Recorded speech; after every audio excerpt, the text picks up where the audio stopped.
Mais voilà qu'on nous assure, je ne prends pas ça pour une injure,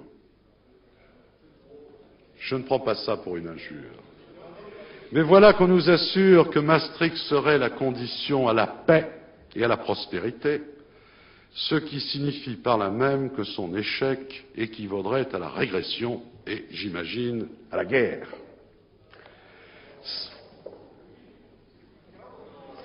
C'est l'une des idées reçues du moment. Les nations seraient inévitablement condamnées au déclin par le progrès de la civilisation matérielle. Leur souveraineté serait incompatible avec le renforcement inéluctable des interdépendances économiques et techniques. L'évolution des choses conduirait nécessairement vers un monde sans frontières, chacune de celles-ci constituant un obstacle à l'efficacité, une entorse à la rationalité, une entrave à la prospérité. Ce sont là des affirmations qu'il nous faut vérifier avec soin, car ce qu'on nous demande d'abandonner pour atteindre la prospérité, ce n'est pas seulement le droit de battre monnaie, c'est la possibilité de conduire une politique économique qui nous soit propre. Suffirait-il de constituer un grand ensemble intégré pour brusquement et sûrement accroître ses performances?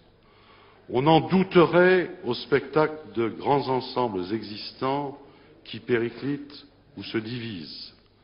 L'ancienne Union soviétique, la Chine, l'Inde sont-elles à ce point prospères qu'il nous faille à tout prix les imiter? Les États-Unis eux-mêmes sont-ils à ce point heureux dans la gestion de leurs affaires intérieures pour qu'il faille les prendre pour modèle? N'observe-t-on pas, à l'inverse, des réussites éclatantes qui ne doivent rien à l'immensité, au Japon, à Taïwan, en Corée du Sud, voire même dans les villes-États comme Singapour ou Hong Kong?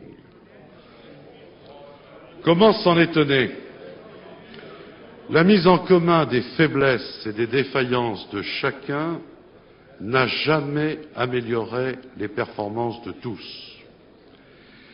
Si l'argument de la taille ne convainc pas, on tient en réserve l'une de ses variantes. Elle consiste à condamner la tentation de l'autarcie. C'est ce qu'a fait Monsieur le Premier ministre cet après-midi. L'autarcie est-elle la plus sûre façon de ruiner l'économie, d'étouffer l'initiative, d'appauvrir la culture? Certes, oui, mais qui dit le contraire? Qui parle de replier le pays sur lui-même? Qui parle de renoncer à la liberté des échanges? Qui donc ici prône la fermeture, l'exclusion, la fermeture aux autres? Personne, en tout cas pas moi. Mais en quoi donc le rejet de l'autarcie a-t-il quelque chose à voir avec la prétendue nécessité d'une Europe fédérale? La réponse est simple, cela n'a rien à voir. Il y a des siècles que les échanges internationaux se développent, et depuis 1945, ils ont enregistré une formidable progression, contribuant à la prospérité et à l'accroissement des niveaux de vie.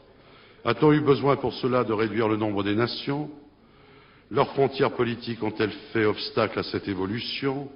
Les particularismes nationaux ont-ils compromis l'allocation des ressources, freiné l'innovation, ralenti la croissance? Dans les faits, n'est-ce pas tout le contraire qui s'est passé? Et n'est-ce pas le pays qui en a le plus profité, le Japon, qui est aussi le plus rebelle à tout système qui l'intégrerait? Il est vrai que pour échanger, il faut avoir quelque chose à échanger. Il est donc autorisé d'être différent. Il est même plus souhaitable d'être complémentaire que semblable. L'avenir n'est donc pas contradictoire avec la volonté des peuples de garder leur caractère, de tirer le meilleur parti de ce qu'ils sont, de leurs atouts, de leurs spécificités, pour donner au monde la plus belle part d'eux-mêmes.